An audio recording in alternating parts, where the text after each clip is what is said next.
Ванька Жуков, 9-летний мальчик, отданный 3 месяца тому назад в учение к сапожнику Аляхину, в ночь под Рождество не ложился спать. Дождавшись, когда хозяева и подмастерья ушли к заутренней, он достал из хозяйского шкафа пузырек с чернилами, ручку с заржавленным пером и, разложив перед собой измятый лист бумаги, стал писать. Прежде чем вывести первую букву, он несколько раз пугливо оглянулся на двери и окна, покосился на темный образ и прерывисто вздохнул. «Милый дедушка Константин Макарыч», — писал он, — «и пишу тебе письмо. Поздравляю вас с Рождеством и желаю тебе всего от Господа Бога. Нету у меня ни отца, ни маменьки. Только ты у меня один остался».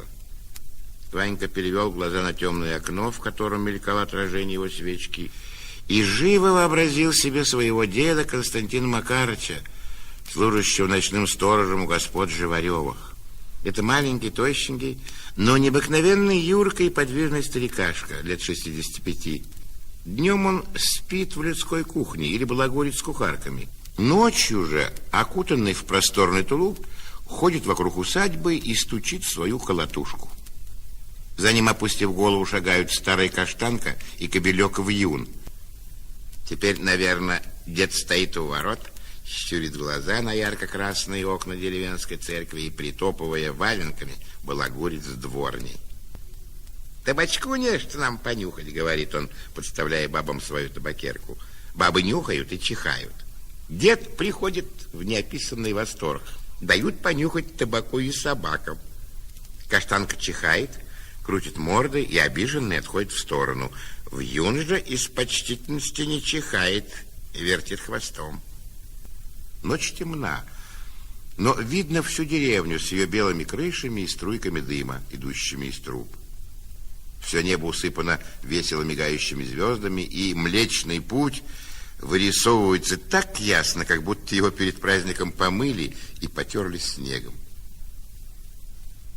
Ванька вздохнул, умахнул перо и продолжал писать. «А вчерась мне была выволочка.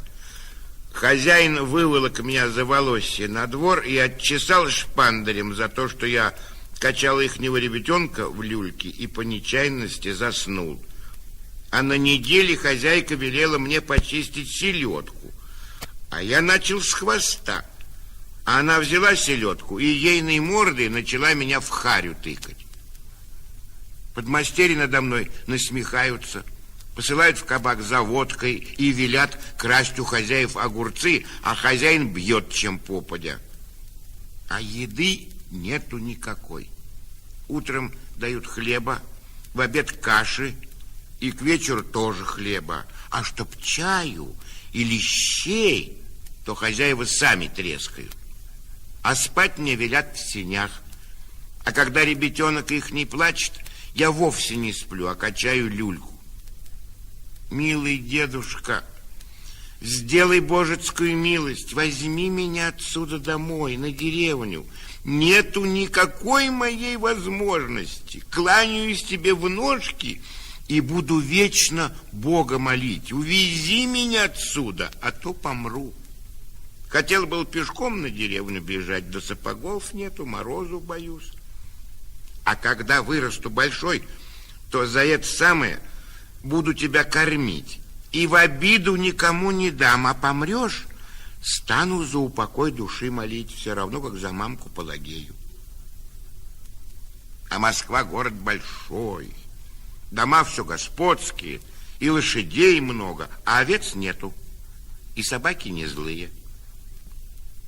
Милый дедушка, а когда у господ будет елка с гостинцами, возьми мне золоченый орех и в зеленый сундучок спрячь. Попроси у барышни Ольги Игнатьевны. Скажи, для Ваньки. Ванька судорожно вздохнул и опять уставился на окно. Он вспомнил, что за елкой для господ всегда ходил в лес дед и брал с собой внука. Веселое было время. И дед крякал, и мороз крякал, а глядя на них, и Ванька крякал. Бывало, прежде чем вырубить елку, дед выкуривает трубку, долго нюхает табак, посмеивается над озябшим Ванюшкой. Откуда ни возьмись, по сугробам летит стрелой заяц. Дед не может, чтобы не крикнуть: «Эй, держи, держи, держи! Ах, куцый дьявол!» Срубленную елку дед тащил в господский дом, а там принимались убирать ее. Больше всех хлопотала барышня Ольга Игнатьевна, любимица Ваньки. Когда еще была жива Ванькина мать Пелагея и служила у господ в горничных, Ольга Игнатьевна кормила Ваньку леденцами, от нечего делать выучила его читать, писать, считать доста и даже танцевать кадриль. Когда же Пелагея умерла, сироту Ваньку спровадили в людскую кухню к деду, а из кухни в Москву к сапожнику Аляхину. «Приезжай, милый дедушка», — продолжал Ванька. «Христом Богом тебя молю, возьми меня отседа. Пожалей ты меня, сироту несчастную, а то меня все колотят, и кушать страсть хочется, а скука такая, что и сказать нельзя. Все плачу. Остаюсь твой внук, Иван Жуков». Ванька свернул в четверо исписанный лист и вложил его в конверт, купленный накануне за копейку. Подумав немного, он умакнул перо и написал адрес: на деревню дедушки. Потом почесался, подумал и прибавил: Константину Макарычу. Довольный тем, что ему не помешали писать, он надел шапку и, не набрасывая на себя шубейки, прямо в рубахе выбежал на улицу. Ванька добежал до первого почтового ящика и сунул драгоценное письмо в щель. Убаюканный сладкими надеждами, он час спустя крепко спал. Ему снилась печка. На печи сидит дед, свесив босые ноги, и читает письмо кухаркам. Около печи ходит вьюн и вертит хвостом.